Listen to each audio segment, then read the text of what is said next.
Friends, welcome back to our study channel integrated focus. आज का हमारा टॉपिक है कंटिंजेंट लायबिलिटीज़। तो चलिए स्टार्ट करते हैं। कंटिंजेंट लायबिलिटी क्या होती है? ये ज़्यादातर शॉर्ट आंसर में आता है, एग्जाम में पूछता है कि कंटिंजेंट लायबिलिटी क्या होती है। तो हम इसके एग्जाम्पल देखते हैं और मीनिंग देखते हैं। सबसे पहले कंटिंजेंट का मतलब क्या होता है? कंटिंजेंट मतलब कि ऐसा ही कंडीशन, मतलब कि जो कि मतलब कि फ़िक्स नहीं है, यानी कि वो पर्टिकुलर सिचुएशन पे डिपेंड करती है जो कि फ्यूचर में होने वाली है, और वो हो भी सकती है, नहीं भी हो सकती है।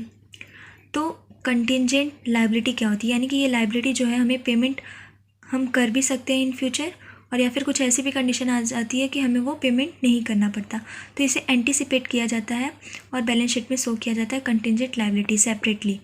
तो इसके एग्जाम्पल क्या हो सकते हैं? फॉर एग्जाम्पल बिल रिसीवेबल के केस में, यानी कि जब बिल बनाया जाता है, उधार में जब डेटर लेता है, कोई परचेस करता है, तो उसके ऊपर जब बिल बनता है, तो अगर उसने डिफ़ॉल्ट कर दिया पेमेंट में, अगर बैंक से डिस्काउंट हुआ है और एक्सेप्टर ने जो है पेमेंट नहीं की, तब तो हमें, हमारी लायबिलिटी है कि हमें पेमेंट करनी होगी।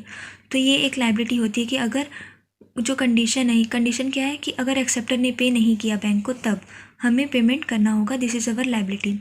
सेकंड एग्जांपल है liability for calls on partly paid up share, यानी कि पार्टली पेड शेयर जो कि कॉल मतलब कि पे हो भी सकते हैं, नहीं भी हो सकते हैं।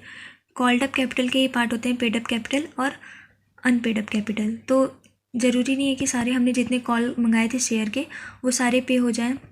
कुछ ऐसे भी हो सकते हैं जिन्हें हमें फॉरफिट करना पड़े, यानी कि जो पे नहीं हुए हैं।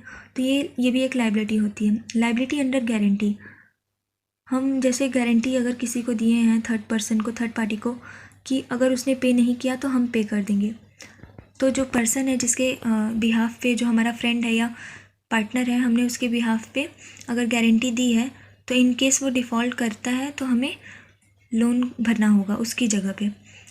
Liability for cases against the company not acknowledge as state, यानी कि ऐसा कोई अगर कंपनी के ऊपर केस लग गया, केसेस होते हैं जिसमें कि कंपनी को मतलब डेट भरना भी हो सकता है, नहीं भी भर, ऐसा ज़रूरी नहीं है कि उसे भरना ही पड़े।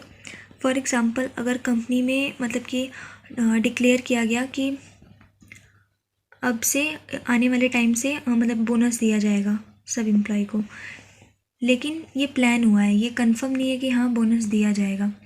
तो ये जो प्लानिंग है कंटिंजेंट है, यानी कि देना भी पड़ सकता है, नहीं भी। तो अगर किसी ने लिटिगेशन लगा दिया, कोई एम्प्लॉय ने लगा दिया कि हाँ मुझे नहीं मिला और बोनस का प्लान हुआ था, तो वो उस केस में हमारी लायबिलिटी हो जाएगी। तो अब वो केस पे डिपेंड करता है, यानी कि कोर्ट में क्या फ़ैसला लिया जाता है कि हमें डेट की तरह मतलब कि हमें देना होगा या नहीं देना होगा।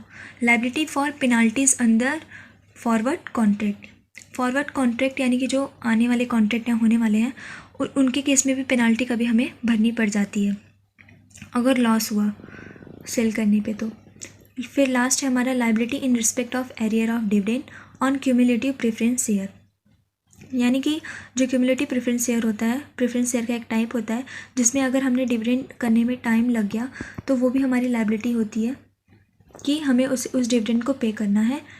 तो इसके रिगार्डिंग जो आर्टिकल ऑफ एसोसिएशन है उसे चेक किया जाता है, क्योंकि इसमें प्रोविज़न दी गई होती है कि किस तरीके से प्रेफरेंस शेयर को रिडीम करना है, उस पर क्या रेट ऑफ इंटरेस्ट है और क्या डिविडेंड है, वो सारी बातें लिखी रहती हैं। अब इसमें ऑडिटर की क्या ड्यूटी होती है? ऑडिटर को केयरफुली चेक करना चाहिए कंटिंजेंट लायबिलिटी को, कि वो कंपनी जो लायबिलिटी है वो क्लाइंट के बिजनेस से रिलेटेड है कि नहीं, उसने सारे प्रोविज़न फॉलो किए गए हैं कि नहीं।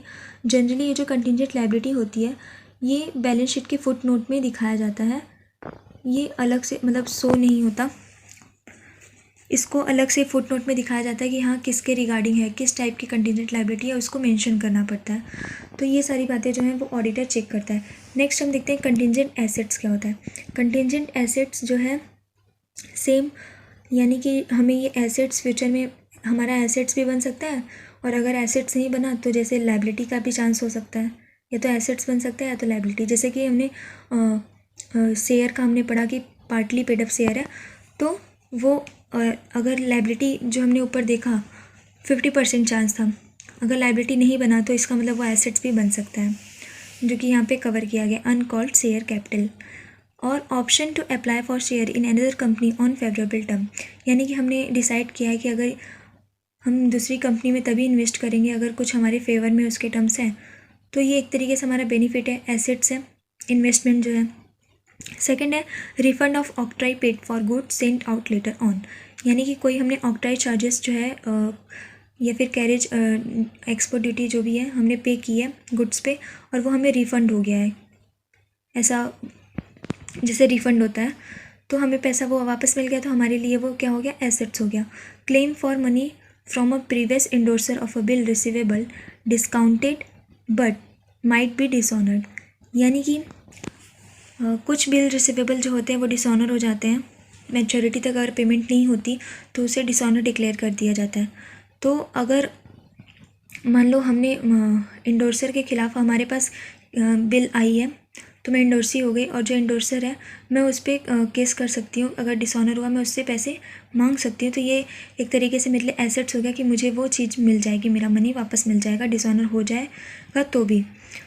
और legal action for infringement of a copyright, ये हमारा लास्ट टॉपिक है, जिसमें मतलब ये बताया गया है कि अगर हमें कॉपीराइट पेटेंट अगर कराया है तो हमारे पास ये राइट होता है कि हम उस फीस रिसीव करें उसके बदले में। ये हमारा एक लीगल एक्शन होता है कि हम इन्फ्रिंजमेंट यानी कि छीनना, तो हमारा ये राइट है कि हम अपनी चीज़ों को मतलब यूज़ करें लीगली, और इसे दूसरों को अगर यूज़ करना है तो उसके बदले में हमें फ़ीस मिले, तो इसे एसेट्स की तरह यूज़ किया जाता है।